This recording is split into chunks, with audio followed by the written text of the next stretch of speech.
Hello again, everybody. Welcome back to the Journey of My Mother's Son podcast. I'm joined today with Laura Duksta, who is a best-selling author, and we are still here at the Children's Alopecia Project Florida Camp, the CAP Camp. Laura is a best-selling author with alopecia, and she was one of the speakers that Jeff Wojtowicz brought into the camp, and has an amazing story, and I wanted to sit down with her and help her tell her story a little bit. So Laura, thanks for joining me today. Sure. Happy to be here. No problem. Love that you're here No participating. problem. So you mentioned earlier tonight it's been 20 years since you published your first book. Tell me a little bit about the inspiration for that book and kind of the journey of the books that followed. Yeah. So my first book is I Love You More, and the idea came to me. I never aspired to be an author. I was a bartender in South Beach, Miami, with a degree in sociology, practicing being social. I graduated from University of Maryland and found myself tending bar for a lot longer than expected. But one night, I was at the opening of a nightclub in Hartford, Connecticut with a bunch of friends. A friend's brother was opening up a nightclub, so we went up there to give the club some South Beach flavor. And that day, my sister had called me early evening and said that she and her husband had gotten into a big argument and that he had left, which happened fairly frequently. They were not in a healthy marriage. And usually I would drop everything and go over there, but that night I couldn't. So that night, after our nightclub opening, I found myself praying for my sister. And I said to myself, oh, this is strange. I don't really pray like this anymore. I had said like a very, dear God, please watch over my sister. She could use your help. And as I said that, I said, something clearly answered me and said, your sister's fine, pray for your nephew. And I was like, oh, this is even stranger. Not only do I not pray like this, but something just clearly answered me. But thankfully I listened instead of getting spooked. And as I began praying for my nephew, this idea for a book called I Love You More poured through me to the point that I got up and pulled out a piece of hotel stationery and started writing the idea down. And a friend woke up and said, what are you doing? And I said, I'm writing a children's book. And that was the first time that I ever thought, and it came through me in such a way that I knew I had to make it happen. I had no idea what I was doing. I figured since I had a picture book that it needed pictures, so I was looking for a friend to do the illustrations because I didn't know any better that publishers don't want books illustrated. So one friend was supposed to do it, and that fell through, and another friend said, well, what are you doing? She said, well, I might not be a famous artist, but I know what love looks like to a 5-year-old. And she drew the pictures with a bag of pastel chalk she had gotten at a yard sale for 50 cents, That's pieces. Cool. And we had no idea that it would go on to sell almost 1 million copies now and be a New York Times bestseller. And I shared that we sent it to print on September 10th, 2001. So standing in that next day first, we were like, are we going to go through with this? Right. 2 bartenders and my $10,000 borrowed off my mother's credit cards. And she was a kindergarten teacher for 38 years. And with no idea of what we were doing. And standing in that day, you didn't know what the world was going to look like in 3 weeks or 3 months. But we said, well, now more than ever, the world will need our book and its message of love. Yeah. And I really came to believe and know that book was written so that we all know, little ones and big ones, that no matter what's going on in our life or in the world around us, how truly loved we are. Yeah, that's awesome. I love that. So let's talk a little bit about alopecia. You're diagnosed as a young girl. What was that like?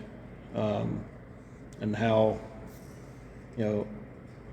again, alopecia is a very unknown disease. Most people, they see a bald female, a bald little boy, they think they have cancer. So what was that like for you when you first started losing your hair? Yeah. So I first started losing it, and I was about maybe even 9.5 or 10, and I just had one small little patch in the back of my head, and all I wanted to do was ignore it, and I basically could, and I didn't want to talk about it. I think we all just wanted to deny it. I'm from Massachusetts originally, and that's kind of how we live. Like, it's okay. So then all of a sudden I was 11 and I was getting ready to go into the 5th grade, and it really started falling out that summer, so that I was a really bad 5th grader with a really bad comb over. and then by October I basically needed a wig. Well, so I thought. My mother brought me to a bunch of different doctors to get a diagnosis, and then we ended up at Boston Children's Hospital, and they said, it's alopecia, there's really nothing we can do, get her a wig and don't tell anybody. And my mother knew that was terrible advice, and that we should be in therapy, and that the best thing to do is to talk about things and to share with the class, but I wanted no part of it. I got these terrible wigs, I wore them, I wouldn't look at myself in a mirror without a wig on for 10 years. I wouldn't talk to anybody about it. I wouldn't say the word wig. So I really dealt with it as bad as possible. And I'm so grateful for that now, really, because I feel like nobody's going through a situation worse than what I did. Right.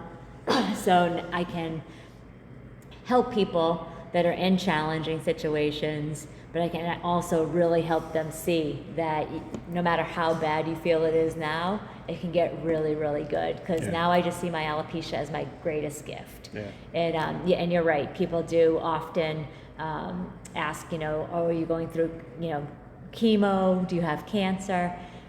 What I find is that when people are doing that, it's because they have themselves or someone they love has, and they really just want to, wish you well or say a prayer or give you a hug, let you know that it's going to be okay. So I don't think that anybody means any ill by it. So I never mind that now. One big thing that I've seen for myself, and I think that this is not just with alopecia, it's with other things in our lives, and I don't always say this around the children because it might be a little hard for them to grasp, but when I wasn't okay with my alopecia, then that's kind of how the world treated me. And as I became comfortable with it and I got okay with it, I get told I'm beautiful. I know more often than any other 53-year-old woman, especially with no hair on the planet. So I feel very blessed. And now I get to bring awareness and tell people I'm not going through chemo, I have alopecia. And so it's kind of neat. And when I was young, I had this idea, I didn't share this. When I was young, I had an idea that I wanted to travel the world, meet my brothers and sisters, and share the message of love. Ever since I was like 7 or 8, so before my alopecia. And I really feel like, for me, this has given me an opportunity, one, to travel around with my books. It lets me connect with my brothers and sisters, and a lot of times that is from somebody saying like, oh, are you going through chemo? So I really feel like it's a gift. It also, you can't see me on this podcast, but it makes me memorable and marketable as an author. Because people tend to remember the crazy bald woman who writes children's books. So how did you learn about Children's Alopecia Project? The gift of the internet, and everything's got its benefits and its drawbacks, but holy smokes, is that a powerful tool when it comes to getting connected with other people. And when I started losing my hair, my mother couldn't ask Google or ask Siri. Right. My daughter's losing her hair, what's going on? And within 5 seconds, if it takes that, Google will tell you and you'll be able to see other people. But that's how that happened. I had initially found out about the National Alopecia Areata Foundation, and then I found out about the Children's Alopecia Project, and I just really resonated for myself more with Jeff's mission and what he's all about, because he really focuses on the children, and he really focuses on them. Okay, we've got no hair. How are we going to have our children be as happy, healthy, confident, and just awesomely themselves without hair, rather than focusing on a cure, because that's not where we are right now. Right. So I love the present moment and there's real power in that. Yeah. So you were diagnosed when you're 9. How old were you when you met your first? How old were you when you met the first other person with alopecia? 30. So it wasn't until right before my 30th birthday that I went to a conference that the other organization was holding. And I went to that, and really it's life-changing when Yeah. you meet other people like you, no matter what it is. Yeah. You know, even I think for people that have diabetes, it's like people that can relate to you and like understand, and you Right. see yourself in somebody else. And so I was still wearing wigs at that time, but it was about a month after that I was like, I'm not going to wear wigs anymore. So looking back and reflecting, is part of your draw to CAP the fact that knowing what it might have done for you as a 9-year-old girl to come to one of these camps and see 20 other kids that didn't have hair? Absolutely. I want to come. I want to show all the kids that you can still have fun and be self-expressed and be creative and do whatever you want. And I really want to thank the parents for being here, because it really is a journey for the entire family, for the siblings and the parents. And Jeff's aware of that, and that's why these camps are for everyone. And I also encourage them to be the beacons in their community and to look for other people that might have it. It is a rare condition, and unfortunately or fortunately, more and more people are getting it, and it may be due to some things that are in our foods and the chemicals and the pesticides. We're really not sure. That's Right. one of the big things about this condition, is that there's a lot of unknowns. But to be aware of people that might not know about CAP or might not be making the choices, might be uncomfortable with it and not ready to deal with it, and if they can reach out to them and let them know about the resources, it really makes a huge difference. Yeah, and when I asked that question, 30 was not the answer I expected to hear, that you went 21 years before seeing someone else with alopecia. In my mind, I'm thinking you're going to tell me 18, 19, 20, you know? Yeah. So that really is a huge statement as to how rare it is. Yeah, it is. And I think it's also a huge testament to what Jeff's doing here with CAP. So again, Jeff and I are from the same hometown. We've been to a lot of his events in Pennsylvania that he had. Now that Sandy and I are traveling, it gave us an opportunity to get to this one. And after you spoke, there was a line of kids and parents here, to have, get your book and sign books, but I think more importantly, just to talk to you, to kind of be that, role model or mentor, even if it's for a short period of time, a short interaction. Watching you interact with them, I can tell you take it very seriously. Why is that so important to you, to be present when they're talking to you, and, to really share your story with them, and on a one-on-one, talking to the group's one thing, but that one-on-one interaction is very important. Yeah, people think I'm crazy because I do a lot of signings at like art festivals or farmers market, or this particular weekend I'm over in Mount Dora sharing, and I'm just in front of a shop signing books. But I love connecting with people. And like I said, when I was 7 or 8, I knew that I wanted to travel the world, meet my brothers and sisters, and share the message of love. And so when you get to meet, especially young people, one-on-one, and there's a real gift to having a conversation with someone, to being present with someone, to letting them know that they're going to be okay, just acknowledging them. So that's, if I spend my whole life traveling, I'm kind of jealous of you and Sandy. That's one of my dreams. So there's no mistake that we're meeting. I call it a God incidence that we're meeting tonight, because I love being on the road and just meeting, sometimes random people, or being at a camp like this, and I think that there's great power in love and connection. They say sometimes that we want to know that we're loved and feel connected in this world, and then everything's okay. Absolutely. And if you add appreciation or gratitude into that we feel loved, connected, and appreciated, that's I think what we're all hungry for. And it doesn't matter if it's great when it's from the people that you love and know, but we're all brothers and sisters. So you can do that with somebody that you've just met and really make a difference. Absolutely. No, I love that. And we talked about your first book, but you've published several others since. So, tell me a little bit about the other books, and you've got another book Yeah. upcoming, ready for release here soon. Yeah, that's exactly, that's the publication date right now is soon.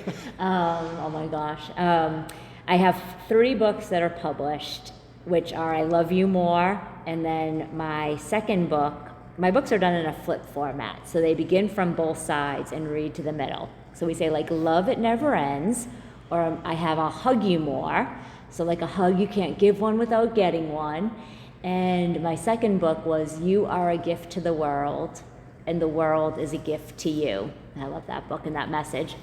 There's a page in that one that says, your family always loves you, whether they're near or far away. Did you know we're all brothers and sisters in a certain special way? It's beautiful. And I just love planting those seeds in the hearts of young ones. They're already there, actually. Yeah. I'm just adding the fertilizer Yeah. or sparking that memory of that, I believe. So those are my 3 books that are in the world, and my newest book is No Matter What, You Are Loved. Yeah. And that one will be here soon. Be here soon. Why children's books? That picked me from that answer to the prayer. Yeah. And it was after I had published it. I self-published it to start, and when I lived in Fort Lauderdale, I'm still living in Fort Lauderdale now, but I was bartending and waitressing at a really busy spot, and I would meet people every day from all over the world when the book first came out, and people were like, oh, this one's going, the first guy who bought it was a captain on a Saudi Arabian prince's boat, and he's like, this one's going to Malaysia, this one's going to Montreal, this one's going to Idaho, this one's going to Germany. And I was like, I'm traveling the world, meeting my brothers and sisters and sharing the message of love. And I was like, hey, universe, God, I meant physically going and traveling the world. But really, it touched my heart. I was like, wow. I was like, there's really no better way to share the message of love, because my book is getting to so many more hearts, homes, and classrooms around the world than I am. And I also do want to physically travel and share the message of love. But we made that our mission, to generate the conversation of love around the world. And it was just amazing to see that happening through children's books. The other beautiful thing about it that I figured out is that they're really simple messages, which is awesome, because that's what we could all use. And the message not only gets to the little ones, but it also gets to the parents, the grandparents, the teachers, the preachers, the aunts and the uncles that are reading it to the little ones. So it's a really special way to get a message like that. Yeah. When you first published the first one, did you ever fathom that you'd sell 1 million copies of that book? It wasn't my plan at first, though I will say that I don't know that it was quickly, but my number became 11 million, and it still is. I really feel like this is the type of book that belongs in every home. Yeah. And there's so many children around the world. And so while feel very blessed, honored, humbled, and grateful that we have sold almost 1 million copies, my number's 11 million. Yeah. And then when we get to 11 million, we're pushing past that.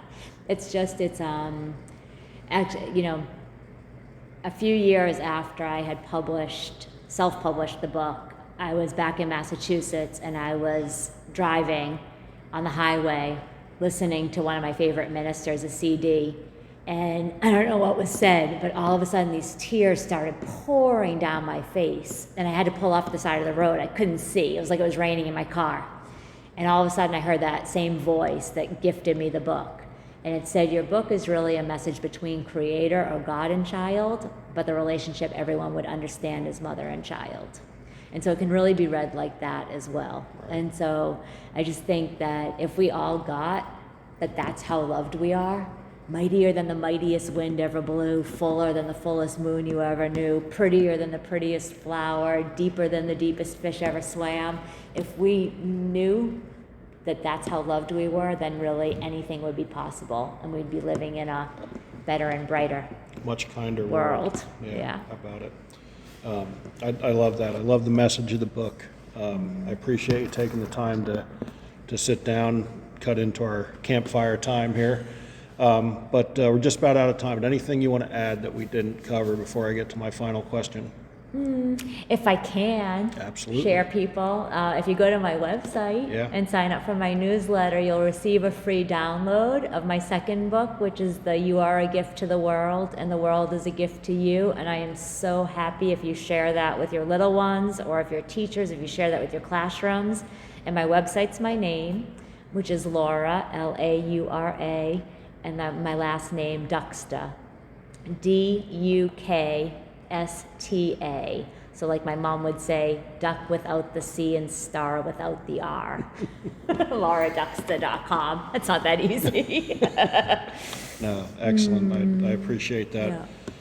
So, as I told you before we started recording, the subtitle of the podcast is Many Little People in Many Little Places, which comes from the opening lyrics of Gloria, a song by Michael Franti, who I've seen in concert. Love that and I'm I sitting love, here love, next love, to a love, fellow love. soul rocker. Yeah. So many people, I have to kind of explain him, but when I mention him and somebody lights up, I'm like, all right, we're good. So again, the opening lyrics of Gloria go, when many little people in many little places do many little things and the whole world changes. What's one of the little things that Laura does on a daily basis to make the world a little bit better place? One of the things right now is I post a gratitude post on my social media daily.